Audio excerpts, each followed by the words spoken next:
Rowdy, and I'm going Gremlin Schizo mode. So, these videos never do, like, well for anybody else, but I've never done one before, so I'm gonna do an AQA, ask me anything. So ask me questions and I will answer stuff, because I need some distraction before I go fucking nutso. And that was me just finding out that I'm still fucking saying nutso. I stole that from Bo Blacks having a fucking- oh no, brother, fucking Christ. Okay, so ignore my face, I am swollen, but hear me out. Obviously, I would want to meet you, because I've always wanted a sister. And we have a lot in common. We both have some stories to tell and somehow have been through some similar experiences, even though we are not in the same situation, and you seem to have some good stories to fucking tell. But hear me out again. You have no idea the temptation of wanting to just randomly track them down, the bio rents. Just because I know they fucking hate me. And when people try to upset me, post brain damage, I don't really get angry at people. But I'm a psychiatry and a psychology graduate university, and I know people's weak spots and I know how they work. And I know I would fucking ruin their fucking life. Like, they'd hate me for just who I am as a person and the way I am. I mean, the renegade, the godly renegade looking at me. Yeah, no, he wouldn't like that. I'm sorry, they would fucking hate me just because of who I am as a person, but I know how to push the buttons. Give me these fucking genetics. These fucking genetics. And also abused my sibling. And also, I got adopted by... I had a very traumatic life. You gave me these genetics! You gave me these genetics and you're evil. And I haven't had any chance a single time in life to get my own back. Don't you test me! And I wouldn't even get hurt because my brain damage makes me not get offended by things. I would ruin their fucking life. Oh, there's nothing better than ruining bad people's lives. I've never done it once. I have too much hyper empathy. I cry if I feel like I've hurt the couch's feelings or if I left the plushie out. But hear me out. It would be the start of the best delusion ever. I got the schizo from somewhere, and it's probably Mr. Renegade who thinks God talks to him through tattoos. He would think he fucking birthed the spawn of Satan. I would fucking ruin his fucking life. You punch children. I'm now Satan. Sorry, I need the mood stabilizer. I am sane though. I'm not a violent person. I've never fucking done anything like that. I literally cry if I sit on my plushes. I have to make sure I do it with my natural hair. Hang on, let me put a picture. Imagine this thing turning off and ruining your life. I think the fact that I look like this might be enough to upset them. Mr. Green Hair is godly. I do not look fucking godly. I've been accused of being the Antichrist by a religious person before because my hazel eyes glue in the sunlight. Let a random member of public call me a heathen for sitting on a bench eating a sandwich once. I just know it would go so fucking funny. It would be another Maxi lore drop, another story to tell. And I wouldn't even have to worry about them tracking me down because I never stay one place too often. I'm always moving places where I live, and I'm in and out of psych wards the way the fucking psychiatry services in the UK go because they keep stopping my med. Take one fucking look at me. And you know the answer, yes. I just don't have anyone to play it with. However, I have a job opportunity that has a fucking D&D dungeon in it because there's a tabletop gaming cafe, and they do a staff D&D day on Wednesday evenings or something like that. So I will. But I did make up for it by collecting every video game from the D&D old RPG collection. I have a lot of those, except my ex-flatmate stole and sold some of them to flee the country. That's an interesting one. Every time I play an Elder Scrolls game or a fantasy game in general, I always make the character after my D&D character, who is a rogue, by the way, a rogue elf. In a criminal background, baby, and they're very good at deception, and they also know archery because I added that extra and everybody lets me fucking do it.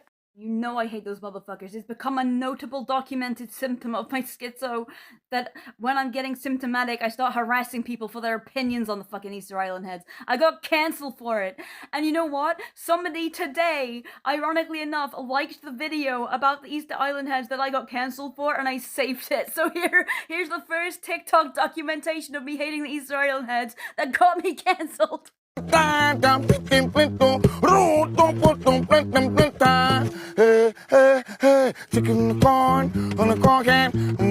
won't be cancelling me when they come to life, they hum to me. So I have no idea why, but that wasn't the only really, really old video from like 3 or 4 years ago that somebody liked. They also like these two, like one person, they were all different people, but they're kind of funny, so I saved them to have some old Maxi TikTok.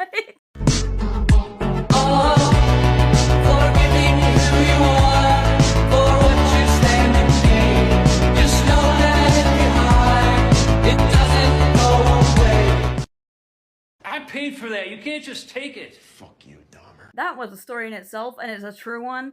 And yes, it's related to the fact that I've given myself vitamin C poisoning from eating too many oranges on 2 separate occasions, and almost did it again with fucking orange.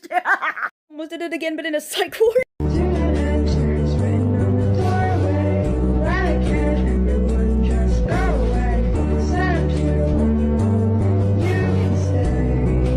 And you know what? That can of beans, my mother got rid of it. And when the paramedics came over here, when I was having a mental health crisis last month, I was telling them about my giant can of beans that my mother threw away. And my mother came over and they told her to buy me a new one. It's a fucking artifact. And she got rid of it without telling me. My artifact. Don't worry, the paramedics made her promise to get me a new one. And I am not letting her live it down. And she said she's gonna do it. So, ask me anything, not maybe get up and do anything, but you know what? I am a woman of the people, so let's go find out. Only just occurred to me, I don't even know if my bathroom has tiles, but we're about to find out. 1, and it is the floor. 2, if you count the shower bit. Hang on, wait, you didn't say bathroom floor, you said bathroom, there's some on the wall. 1, 2, 3, 4, 5, 6, 7, 8. Oh shit.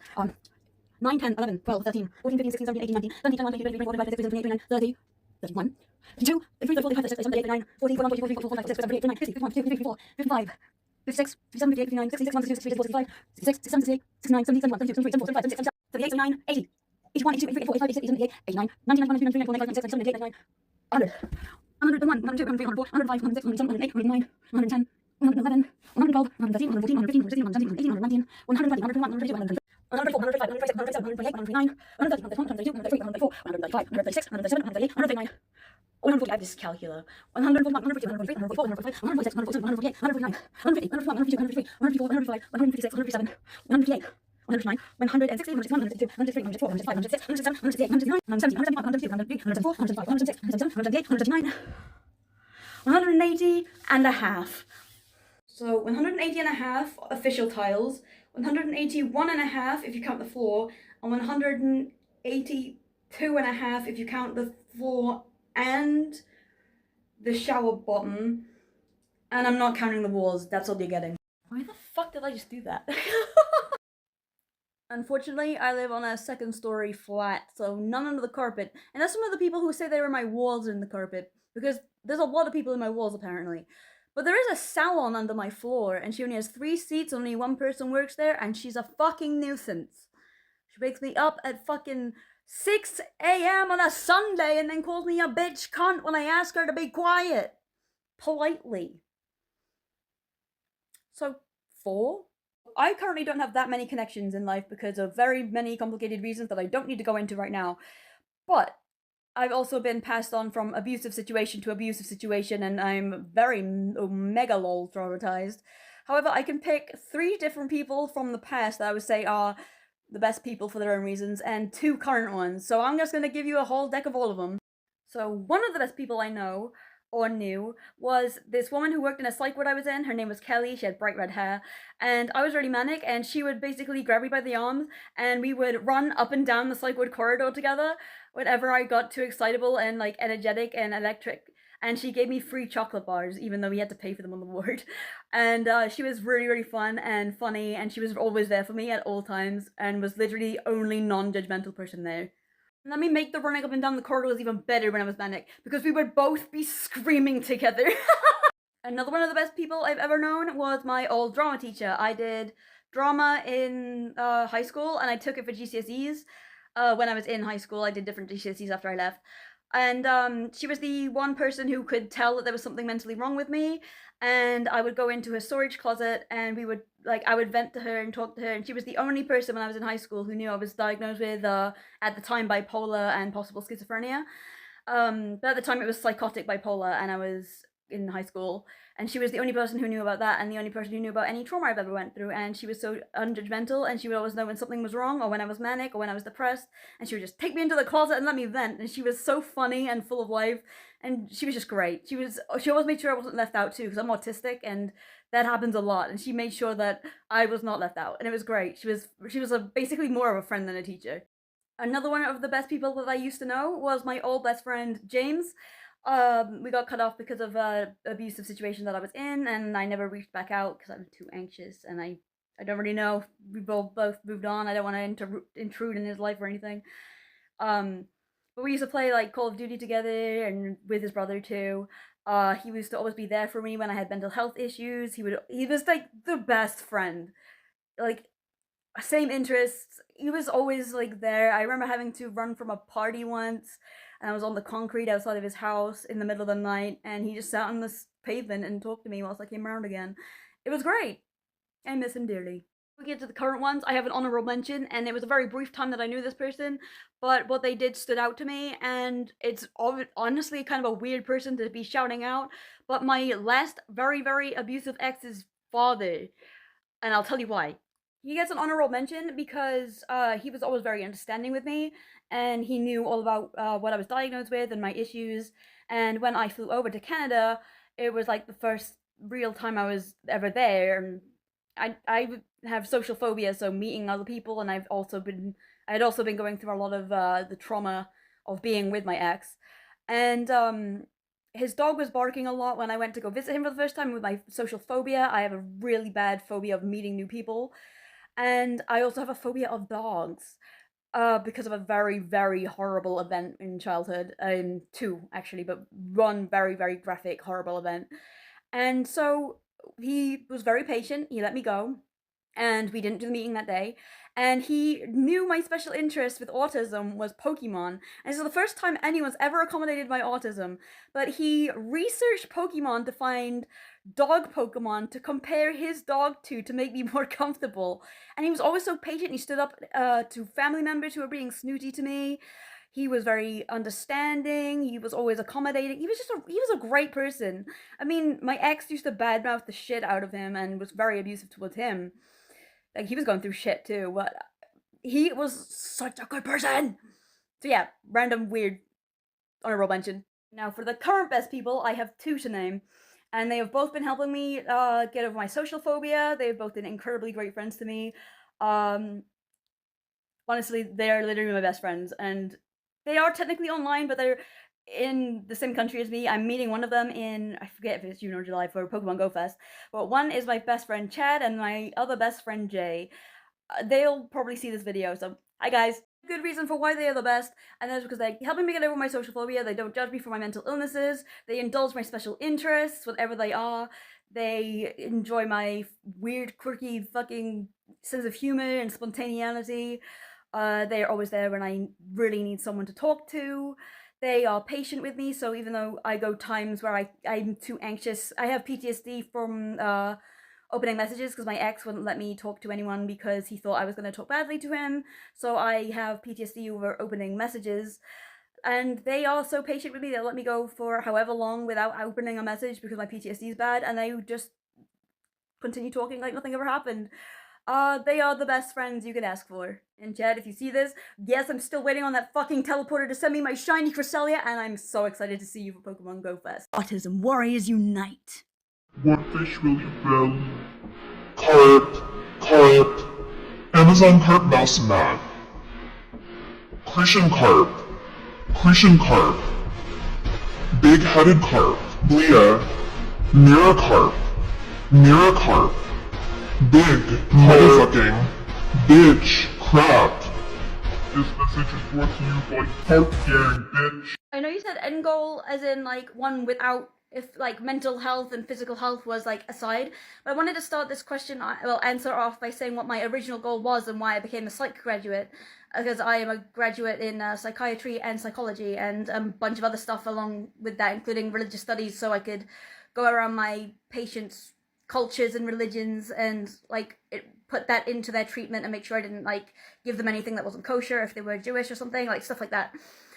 And that was to become a psychiatrist in the NHS, where they don't get paid enough, and it wasn't for the pay, but to save people from the lives that they don't deserve to live and get the life that they deserve. In an ideal world, if I could just click my fingers, I would get rid of homelessness by getting systems in place so that homelessness couldn't happen. It makes no sense that there aren't systems in place for people, like, to fall through the cracks like that and to become homeless. And the way that people look at homeless people disgusts the shit out of me. Because people say, oh, homelessness makes the country look bad, as in like an eyesore. But I think it makes the country look bad for the fact that it can happen in the first place. There should be systems in place so that people can't get homeless. And a lot of the homeless majority are mentally ill people who have fallen through the cracks and then they can't get out of it. So I do that. And end goal for me, I'm possibly thinking about going back into education to become a therapist specifically for people with personality disorders. Because they're discriminated a lot in every country by people in the professional world for some reason and don't get the chance that they really deserve. So I wanted to do things like that. And I mean, specializing in personality disorders in general, not just like one for like DBT for borderline personality, but for all personality disorders, so I could give everyone the help that they deserve. So that's my peace of mind, is saving people from the life that they don't deserve to live and giving them the one that they do deserve. And that's the one that is not strife because of their mental health, and saving them from their brain, basically. I used to like Digimon. I don't know much about it now, or if it's changed much since I was a kid, but I used to be obsessed with Abadamon. Hang on, wait, this thing. This little fucker. They probably wouldn't appreciate me calling him a little fucker, but bear in mind, I did grow up with childhood schizophrenia, so there might be a reason for that. Anime recommendations. Okay, I'll give you some of my personal favorites, some of my popular ones that are, like, ones that I like. One that I preferred the manga to the actual series, but I'm currently rewatching the series, and you might guess by the shirt. A couple of movies, and also some that I've started that I haven't quite formed an opinion of yet, so I'll give you a few. My all-time favorite is Hellsing and Hellsing Ultimate. Hellsing Ultimate is basically the abridged version.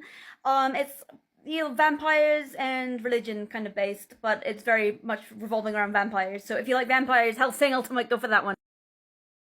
Other favorites would be like Akamega Kill, Mirai Nikki, Dead Man Wonderland. I like Dead Man Wonderland. Devilman Crybaby, and Cowboy Bebop, and the Cowboy Bebop movies. I had to write it down because I have the brain of a fucking sieve and I would not remember. Don't want to miss any out. The sort of more popular ones that I would count as ones that I really, really like are the Naruto series, all of them. JoJo Bizarre Adventure, Full Metal Alchemist, Parasite, and Blue Exorcist. Blue Exorcist is sort of like a wonky one, but I just liked it because I grew fond of it when I watched it. I was going through a really bad mental space, so I have a sentimental attachment to it, basically. I'm also currently rewatching Tokyo Ghoul, but I have the entire manga, and the manga is definitely better than the series, but I still like it. 3 movies that are not Studio Ghibli that I would recommend is Your Name, The Girl Who Leapt Through Time, and I Want to Eat Your Pancreas. That's a romantic one, so is Your Name, but it's also really, really interesting. It's got some sci-fi stuff, stuff like that. This is why I needed to write them down. I forgot Steins Gate. I forgot Angel Beats. Didn't mention it because I didn't think I needed to, but I decided that it feels wrong not to, but Death Note, obviously. As for ones that I've started and I haven't quite gotten my opinion on yet is My Hero Academia, or Boku Hero Academia, Demon Slayer, which I'm actually enjoying, so I do technically have an opinion of that. Black Clover, One Piece, which is gonna take me fucking forever, and The Ancient Magus Bride. So, hope that helps, I don't know. And also the Pokemon series. You know, I'm Pokemon crazy, you know me. I mean, you know. Fun fact about Mirai Nikki, just to add on to the end, I did once cosplay Guess I You Know. Craziest thing I've done with or without meds. See, I have a lot of mental health issues that could make me go crazy, so I'll give you a couple of different ones depending on the different thing that made me crazy. The overall craziest thing I did, it was mainly mania, but I was in psychosis as well, was I locked myself out of my flat at 2 in the morning in December in nothing but a tank top and my panties with a Monster of Energy that I tipped over my head, and I was running up and down the road in the middle of the night in the dark, screaming Grimes lyrics whilst jumping in the middle of oncoming traffic thinking I could stop it with my bare hands. Does that count? The craziest psychosis thing I've ever done is probably try to light myself on fire. The craziest thing I've ever done in a psych ward, I found out that I had a piece of a sharp object that you usually shave yourself with, and I panicked that I was going to get in trouble, so I swallowed it. Good contesters for craziest things I've done in my recent psychotic and manic episode where I taught myself sword swallowing with the kitchen knives. I also ran out of my flat running from hallucinations of centipedes and millipedes and fell flat face first in the middle of the road, and then woke up in a hospital after being found unconscious on the side of the road in nothing but a hospital gown in the rain, no shoes. And my ex stalks my accounts, so he's gonna find out this from new. But the thing is, he assaulted me physically and almost disabled me from the waist down over Pokemon Go, trying to delete it off my phone, and also drops the N-word while speedrunning Luigi's Mansion, a literal kids game, as well as many other things I could show you, and abusive things. After we broke up, I got spiteful because he was boasting to people as I was receiving messages about our sex life that he manipulated me into. And so I signed up all of his emails, phone numbers, and addresses to all of the Scientology religion and Mormonism. Hope you found out now that who it was, Jordy. I don't have the same phone number or the same email address, so you can't do it back! So that's the craziest story of being a girlfriend or ex-partner, I guess. I feel like a gremlin for that one. I will never not find that funny. I had to look it up because I did not hear about this. But I thought you meant he left a can of the substance and they were all gonna go fucking balls to the wall hog wild. They're gonna make weaponry out of that metal. But a can of, okay, it's a can of Diet Cola. I thought you meant they were just gonna go. All dating advice for me would revolve around my mental illnesses, specifically the schizophrenia and the PTSD part. And technically I have schizoaffective, but they separate it to schizophrenia and bipolar type 1 because I have more symptoms of schizophrenia than would be present in schizoaffective disorder. So it would be about mania, psychosis, depression, medication help, as well as the PTSD stuff. So I'll go through a list of things that I would normally need a lot of help with if I was in a relationship. But although I have a diagnosis of borderline personality disorder, I have quiet borderline personality disorder, and I don't have the push-pull, and I don't really split on people. So that part isn't present for me. So I don't really have problems in that regard. This goes for relationships as well as friendships, but hallucination checks. If I am struggling to tell whether something is there or not, whether it be auditory or on my skin or whether I can see it, and my normal tactic is to get my phone out and record or take a picture, and if something visual is not showing up on camera, but it is there for me in real life, then it's a hallucination. And if it's like not on the camera, it's obviously a hallucination. If it's on the camera, then it's real. And if I record a sound, if I can hear it in real life, but it's not turning up on the recording, then it's a hallucination. But sometimes that doesn't always work, so I would always need some help with hallucination checks. There's obviously mania. The best way to help with this is to make sure that you can get in contact with my mental health team, because I usually won't be equipped to do that. Same with psychosis, I will not usually be equipped to do that. So getting in touch with my mental health team, trying to find a way to get me to sleep, and letting me yap, because I will often talk too much, and I will talk to myself, and I will basically monologue. And if I just bounce it back to myself, it ruminates, it spirals, and I get very stressed out, and I get worse and more manic and more restless, and I get aggressive. And so just let me yap, even if you're not really listening. There's obviously delusions. The best way to help with that is not necessarily to affirm them, but not to argue with me about it either. Don't argue that it's not real, but don't confirm them either. Just let me talk about it. If you argue back that they're not real, I'll either think that you're conspiring in on it, or you're lying to me, or that you just don't understand, and I'll get angry and more delusional. But if you confirm them, obviously I'll get more delusional. But if you just let me talk about it, then it's just getting it out of my head, and I won't think about it as much or ruminate on it as much. The best way to help with depression is to make sure that I'm eating and drinking, because I often won't do that when I'm depressed. I won't when I'm manic either, so you would probably have to remind me to do that too. Make sure that I'm clean, make sure that I'm getting up, try to motivate me a little bit, to do the small things, not like make me do big things, but celebrate the little victories, like you brushed your teeth, that's great, that kind of thing. The way that's very helpful, I would really need this in a relationship, is people to come to my appointments with me. I need people to come with me because my psychiatrists have a habit of stabbing me in the back and doing horrible things. But then also, if I'm in a state, there's an outward source who can say what's happening that isn't just coming from me, and also someone who can take the information in case I can't take it in. Also, trying to make sure that I take my medication and I don't miss my medication, that I keep my prescriptions, keep getting my prescriptions in and not miss any of them. If I'm getting medication or compliant, to help me get in contact with my psychiatrist, because I usually won't be in the mental state to do so myself, and just help with that sort of thing. And also, one thing that would be really helpful for me is to make humor out of everything. Laugh with me about things. Even if it's a serious thing, laugh with me.